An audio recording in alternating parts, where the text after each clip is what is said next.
Pourquoi nous devons chanter le cantique de Mose et de l'agneau, et non des chants religieux? Maintenant, frères et sœurs, il n'y a plus personne qui chante des chants religieux. Il n'y en a DJ plus. Madame, les chants religieux, nous les avons peut-être oubliés. Dans le pass, l'année dernière, avant que nous n'ayons établi le cantique de Mose et de l'agneau.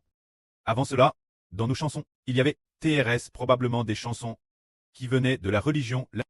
Certaines chansons venant de la religion, une fois détectées, nous les avons supprimées. Plus tard, lorsque le précleste a dit que nous sommes le royaume de la louange, nous avons progressivement, après environ 1 ou 2 semaines, complètement abandonné les chansons d'origine. Ces chansons d'origine, c'étaient toutes celles que nous avions tirées de la Bible. Pour les créer, nous les avons toutes abandonnées. Parce que le précleste a ordonné de nous donner des tons, de nous donner des mélodies, selon le précleste. Selon ce que le précleste Jova a donné, les mélodies et les tons, pour louer, afin de plaire Dieu. Par exemple, le ton de louange a été plate par le précleste, ensuite, chez le frère Ashbert, pour que le frère Ashbert comprenne. Il y a aussi d'autres tons, que le précleste a également, dont aux sûres correspondantes. Ainsi, ils les ont reus. Alors, la construction de ces chansons, les enfants aiment de Dieu, les ont reus. De telles chansons viennent aussi du ciel. Nous utilisons cette mélodie pour louer, et cela plaît Dieu. Alors si nous continuons maintenant, chanter des chants religieux, le précleste et le Seigneur vont probablement se mettre en colère, parce que les chants religieux sont souillés. C'est pourquoi ces chansons ne sont pas aimes de Dieu. De plus, les personnes qui ont créé ces chansons n'ont peut-être pas reçu le Saint-Esprit. Ils pourraient tous avoir un esprit mauvais en eux, ou bien les avoir inventés partir d'autres. Alors offrir ces chansons, Dieu ne lui plaît pas. Nos chansons doivent absolument plaire Dieu. Mais comment plaire Dieu? Les mélodies choisies par Dieu nous sont données. Dieu, Jéhovah, nous donne lui-même la mélodie. Il nous donne son ton. Et nous croyons dans ce ton. Ainsi, ce moment tel, c'était la prière. Et donc, après avoir pris, la prière du frère Ashbert disait que chaque type de chanson a un ton. Et ce ton est le commandant de ce genre de chanson. Ce ton est le commandant de cette catégorie de chansons. Par exemple, le ton de louange. Alors, cette mélodie du ton de louange est le guide des chants du ton de louange. Le ton de célébration, cette mélodie du ton de célébration, est le guide du ton de célébration. En priant sous cet angle, effectivement, le prêtre l'a accompli, faisant en sorte que nous, tous les enfants, sachions chanter des cantiques sur ces mélodies. Maintenant, nous avons 9 tons de chant. Bien SRC, lors de la dernière construction, parmi les chants de certains tons étaient plus rares. Ainsi, nous n'en chantions pas beaucoup. Alors, quant aux mélodies suivantes, ensuite, les chants de chaque ton seront presque, en nombre égal, le plus nombreux est peut-être le ton de louange. Et quant aux autres tons, ils ne diffèrent pas beaucoup. Ils sont fondamentalement similaires. Car n'est pas TRS grand. De cette façon, nos chants, nous aurons des chants de toutes sortes de mélodies. Toutes sortes de mélodies, des chants de tous les tons seront présents. De plus, les penses exprimes seront toutes exactes. Ainsi, cela plaira Dieu. Tout comme le frère Ashbert, depuis qu'il a reçu le Saint-Esprit, depuis déjà 8 ans, a accompli 2 choses. La première chose, c'est d'avoir traduit la Bible. La deuxième chose, c'est de construire le temple. Quand la construction du temple, il s'agit de la reconstruction du temple. Maintenant alors, bien faire ces choses, en fin de compte, c'est propager l'évangile toutes les nations et tribus. Pour que les enfants de toutes les nations et tribus reçoivent tous la vie. C'est la chose la plus importante. Maintenant, notre traduction de la Bible est terminée, et les chants sont construits. Alors, les chants pour adorer Dieu sont exacts. La Bible est traduite avec exactitude. Et en expliquant la vie avec la Bible, la vie devient exacte. La vie tant exacte, la louange tant exacte, alors, la vie devient exacte.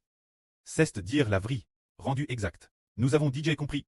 Qui est notre Seigneur? Nous avons DJ compris. Nous ne prenons plus la croix pour notre Seigneur, et nous ne prenons plus la religion pour notre foi, et nous n'apprenons plus cette sorte de doctrine de la Trinité, cet enseignement tel, et nous n'apprenons plus les doctrines des diverses religions, laissant de citer toutes sortes de séminaires théologiques. Ce genre de pense, nous comprenons seulement que de tout notre cœur, de toute notre force, et de toute notre vie, aimer Jéhovah est notre mission. Nous aimons le Seigneur de toute notre vie. par le nom du Seigneur Christ, nous sommes sauvés, et quoi que ce soit, nous le faisons au nom du Seigneur. Que ce soit la prière, la louange, ou l'accomplissement du saint service. Tout au nom du Seigneur Christ. Proclame pour fête. Nous avons DJ compris, et nous savons aussi, qui est notre Seigneur, et comprenons aussi, que le baptême consiste à appartenir sous le nom de Dieu, le nom de Christ, le nom du Saint-Esprit. Pour appartenir Dieu, appartenir Christ, et trait le peuple sous le nom du Saint-Esprit. Et nous avons aussi compris, le salut est aussi compris, la promesse de Dieu, et avons pleinement saisi. Ainsi, la vie devient exacte. La vie tant exacte. Gréer c'est Dieu, qui a ordonné au frère Hébert de traduire la Bible. Par la suite, le frère Hébert est venu prêcher la vrite. Quelques années plus tard, c'est devenu exact. Les frères et sœurs ont aussi pleinement compris. Et ont déjà cesse de devier. Ensuite, rendre l'adoration et la louange exacte. Alors, ce royaume sera un royaume où Dieu est pressant. Avec quel royaume le prêtre est-il pressant? Il est avec le royaume qui le loue. Le prêtre n'a pas dit que nous sommes une église ou une religion. Il a dit que nous sommes un royaume. Lorsque le frère Hébert a traduit la Bible, il n'a pas non plus traduit ce mot par glise. La Bible des religions. Le traduit par glise, le frère Hébert l'a traduit par congrégation. Pour la congrégation signifie un groupe de croyants au Seigneur. C'est ce que cela veut dire. La congrégation fait référence aux personnes. Quand elle glise, il se peut qu'elle fasse référence à un certain lieu religieux ou des personnes religieuses. Un groupe de personnes de ce genre. Alors, pour l'éviter, nous nous appelons congrégation. La congrégation chrétienne, devenant une immense nation avec 12 tribus. La congrégation, dont les noms sont écrits dans le livre de vie de l'agneau. C'est cela la congrégation, faisant référence à un groupe de personnes, un groupe qui croit au Seigneur, et qui, par le nom du Seigneur, reçoit la vie, des personnes qui reçoivent une vie ingénieure. C'est ainsi que c'est traduit par congrégation. Alors, aujourd'hui nous disons que nous construisons bien les champs. De manière exacte, la mélodie est aussi exacte et belle, ainsi, de cette manière, toutes les nations et tous les peuples adoreront avec exactitude. Les chants concernent l'adoration de Dieu. Par exemple, si les chants sont exacts ou non. C'est un peu comme les anciens Israélites offrant des buffles et des moutons. Est-ce qu'ils les offraient convenablement ou non? Ou bien, si les chants ne sont pas exacts et qu'on y apporte des éléments religieux pour les ingrés, alors c'est comme si une personne offrait un sacrifice Dieu, mais ne l'offrait pas, ni dans le temple de Dieu pour faire l'offrande, mais dans le temple d'autres dieux. Offrir des sacrifices ou apporter les offrandes d'autres dieux dans le temple de Dieu pour les offrir. Tout cela n'est pas agréé par Dieu. Tout cela n'est pas agréé par le prêtre Jéhovah. C'est pourquoi quand les chants sont exacts, la foi est exacte. L'objet de la croyance. L'objet de la louange devient alors exact. L'objet de la louange, c'est Jéhovah. Et le Seigneur Jésus-Christ. Une fois l'objet exact, alors, les pensées exprimes sont aussi exactes. Car, comment prouve-t-on que les pensées exprimes sont exactes?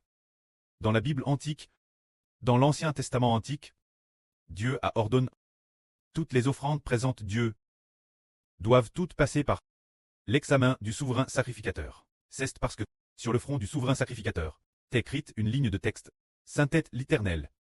C'est dire que le souverain sacrificateur devait s'assurer que ce blier était saint, que cet agneau aime ou cet agnelle est sainte, que ce taureau est saint, que l'offrande présente Dieu est sainte. C'est pourquoi, sur le front du souverain sacrificateur, grave sur de l'or, ainsi, une ligne de texte grave, disant Saint est Jéhovah, et porte sur le front de sa tiare.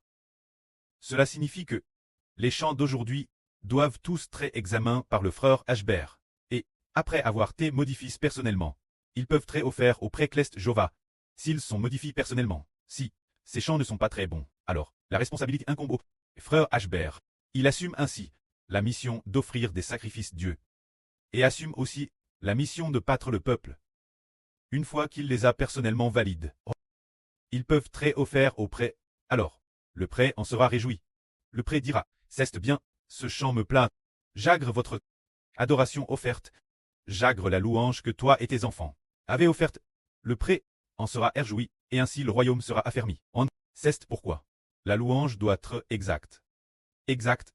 Les pensées correctement expriment sont exactes. Ainsi, nous utilisons nous-mêmes des chants corrects, ces matériels corrects, ces ressources de chants, pour les envoyer aux frères et sœurs. Les frères et sœurs construisent sur ce fondement, ce qui est fondamentalement correct. Mais, en plus de l'examen du frère Hébert, et après modification. Ils peuvent très offert au prêt. Dès que le prêt et le Seigneur entendent nos belles mélodies et nos voix mélodieuses, le prêt et le Seigneur s'en souviennent, pour que nous, ainsi, bâtir des champs. Alors, toutes les nations et tous les peuples diront, venez, montons la montagne de Jova. Allons vers le Dieu de Hashber. Allons vers le Dieu de Hashber. Selon le Saint-Esprit, venez, montons la montagne de Jova, vers le Dieu de Jacob, pour aller vers lui. Se dire Jacob. C'est le frère Hashber, pourquoi? Aller vers le Dieu du frère Hashber. LBS, waouh. Chez le Dieu du frère Hashber, il y a beaucoup de chants de louange Dieu. Ces chants, quand nous les offrons en sacrifice Dieu, quand nous le louons, non seulement cela permet Dieu d'être glorifié, mais nous recevons aussi la vie. Ces chants, leurs paroles contiennent ce qui pousse. Aimer profondément Dieu. Des pensées d'amour profond pour le Seigneur. Ainsi, en chantant, nous apprenons, aimer Dieu de notre vie. Apprendre, en chantant, nous apprenons, aimer le Seigneur de notre vie. Alors, aimer le Seigneur de sa vie, c'est obtenir soi la vie. Aimer Dieu de sa vie, c'est obtenir la vie. C'est pourquoi dans les chants, il y a la vie, ce qui signifie que, dans les chants, il y a des pensées d'amour profond pour Dieu. Il y a des paroles d'amour profond pour Dieu. Alors en chantant, sans s'en rendre compte, on chante, et on verse des larmes. Sans s'en rendre compte, on chante, et on découvre que l'on aime beaucoup Dieu. Quand on découvre que l'on aime beaucoup Dieu, c'est en fait parce que Dieu nous aime beaucoup, que nous ressentons alors notre grand amour pour Dieu. Dans ce cas, nous avons la vie. Ainsi, nous disons que bâtir des chants sert adorer de manière précise et correcte. Dans l'ancien royaume d'Israël, avant qu'il ne devienne une nation, il n'y avait pas de temple. Quand la nation d'Israël n'avait que ses ancres, appels, se dire Abraham, Isaac et Jacob lorsqu'ils furent appelés. Le royaume d'Israël n'avait pas de temple. Avoir un temple, c'est quand il est devenu une nation, qu'il y a eu un temple. Cette époque, il n'y avait que l'autel, madame pas l'autel d'or, il n'y avait que l'autel, c'est dire que Abraham, Isaac et Jacob devaient sur l'autel offrir des buffles et des brebis en sacrifice Dieu. Plus tard, l'époque de Mose. Bien qu'il n'y ait pas de temple, il y avait DJ le tabernacle. Il y avait le tabernacle de Dieu. Alors, les prêtres d'Israël offraient des sacrifices. Dieu l'intérieur du tabernacle. L'époque de David. David a aussi construit un tabernacle. Le prêtre T.L. offrant des sacrifices Dieu. Arrive Salomon. Il y eut le temple. Le prêtre y construisait. C'est-à-dire quand cela devient une nation.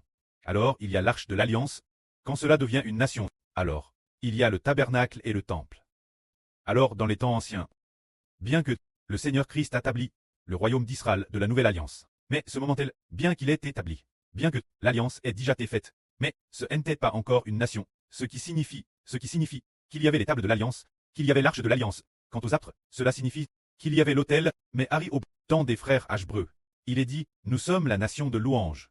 Partir de quand il y avait Thérèse peu de gens, il n'y avait que l'autel. Quand les gens sont devenus nombreux, il a pu y avoir le temple, devenant ainsi une grande nation. Ce qui signifie que le précleste veut nous faire devenir une nation.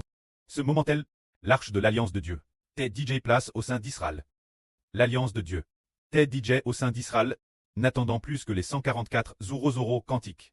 Soit confirme, alors l'alliance sera éternellement avec nous. Jour et nuit de notre bouche. Dieu revoit la louange. Dieu fait alors alliance, donnant pour toujours le pouvoir et l'autorité de gouverner toutes choses dans l'univers. Israël. Et aux enfants d'Israël, pour qu'Israël et les enfants d'Israël reçoivent aussi de Dieu et du Seigneur, la vie éternelle, c'est cela construire les louanges. Construire le cantique de Mose et de l'agneau. Se dire construire le royaume de Dieu, que la gloire soit auprès et au Seigneur. Amen.